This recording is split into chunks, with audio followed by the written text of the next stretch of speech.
Camerounais, Camerounaises, il se trame une chose terrible au Cameroun en ce moment. Il se trame une espèce de coup d'État institutionnel ou constitutionnel selon le regard. Nous pensons que chaque Camerounais a le droit de se présenter à la magistrature suprême. Chaque Camerounais a le droit et le devoir de rendre le peuple heureux ou du moins de permettre que le peuple accède à un certain bien-être. Depuis 40 ans, le peuple du Cameroun souffre. Le peuple du Cameroun souffre dans son esprit, dans sa chair, dans son intelligence, dans son sang, dans son cœur. Aujourd'hui, le temps du réveil est arrivé. Aujourd'hui, le temps de dire non à ces gens est arrivé. Nous vivons une espèce de mouvement clanique dans le genre. Il y a le clan de tel, il y a le clan de Y, il y a le clan de Z. Ça ne va pas se passer comme ça. Les urnes sont là pour départager. Chaque Camerounais peut se présenter librement, soit à travers un parti.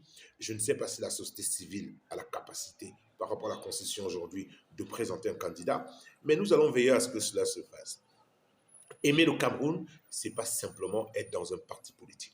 Être patriote, ce n'est pas forcément être dans un parti politique. Aimer le Cameroun, ce n'est pas forcément être fonctionnaire. Aimer le Cameroun, ce n'est pas forcément être un haut cadre de la fonction publique. Ces gens ont détruit le pays. Ces gens, depuis 40 ans, ont détruit le pays. Aujourd'hui, nous disons, nous en avons marre. Tout ceci doit cesser, tout ceci doit s'arrêter. Il est temps que les Camerounais se mettent debout. Il est temps que le peuple du Cameroun retrouve sa dignité. Le Cameroun aujourd'hui est géré par la malhonnêteté, le vol, la rapine, l'incurie, le clanisme, les détournements de deniers, le mensonge, la fausseté et aussi des sectes perverses. Nous ne pouvons pas continuer à tolérer cela. Nous ne pouvons pas continuer de nous taire. Nous avons dépassé le stade de la peur. Tout ce qu'ils peuvent faire, c'est tuer, c'est violenter, c'est tout ce qu'ils ont comme force. Tout ce que ces gens ont, c'est utiliser l'armée qui est payée par le peuple. C'est utiliser la police qui est payée par le peuple. C'est utiliser la gendarmerie qui est payée par le peuple pour torturer le peuple, pour terroriser le peuple. Un jour, le moment est arrivé, le peuple va dire, on en a marre, on est fatigué, on se met debout. Et le temps d'être debout est arrivé. Nous n'allons pas tolérer ce qui se trame en coulisses pendant qu'on nous distrait avec des stades de plus de 3 000 milliards de francs CFA.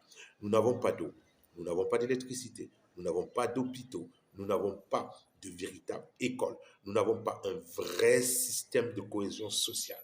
On nous parle d'unicité, on nous parle d'un seul Cameroun. C'est des mots pour vous perturber, peuple du Cameroun. C'est des mots pour vous embrouiller, c'est des mots pour vous angoiser, comme vous, les Camerounais, vous aimez le dire. Le bluff est terminé. Cette histoire de cohésion, cette histoire de paix sociale, cette histoire d'un Cameroun uni, on ne peut pas continuer de l'accepter. Pendant qu'au Nosso, nos frères meurent, pendant que dans l'extrême nord, nos frères sont assassinés par la secte djihadiste Boko Haram. On ne peut pas dire le Cameroun est en paix quand nous avons 3 à 4 régions, parce que nous avons l'extrême nord, nous avons l'est, nous avons le sud-ouest, nous avons le nord-ouest, qui sont de manière perpétuelle en guerre. Les Camerounais sont fatigués de cet état de fait. Les Camerounais sont fatigués qu'un clan, une bande de bandits à col blanc, pille les caisses de l'État, empêche à nos enfants d'aller à l'école, organise des concours pour leurs propres enfants pour les remplacer. Ils sont en train de se battre en ce moment pour que le pouvoir ne change pas véritablement de main. Parce qu'ils savent qu'ils auront des comptes à rendre au peuple. Ils auront des comptes à rendre à la République. Nous allons vous avertir d'une chose. Bientôt, nous allons envahir les immeubles que vous avez construits. Nous allons envahir les villas, les ranches, les maisons que vous avez déposées en bourse à coups de milliards. Parce que vous ne savez pas, vous avez aucun sens de la gestion. Vous n'avez aucun honneur. Vous n'avez aucune éthique. Pour vous, le plus important, c'est la rapide. Voler, voler, voler. Pour en faire quoi? Vous n'avez aucune vision. Si à la limite, vous faisiez comme au Nigeria, vous pillez, vous mettez en place des industries, vous mettez en place du travail pour les jeunes Camerounais, vous n'allez pas continuer à croire que le jeune Camerounais, c'est le motoclando. Vous n'allez pas continuer à croire que le jeune Camerounais, c'est seulement le mécanicien. Vous n'allez pas continuer à croire qu'au Cameroun, sur des trottoirs, on installe des garages, on installe des commerces, et que le citoyen lambda est obligé de marcher sur la chaussée. Le trottoir sert Le trottoir sert à trotter, ça veut dire c'est destiné aux piétons. On ne va pas continuer à croire qu'au Cameroun, on est dans un taxi, on balance ses pots de banane à travers la ville et on dit Isaac en est là pour ça.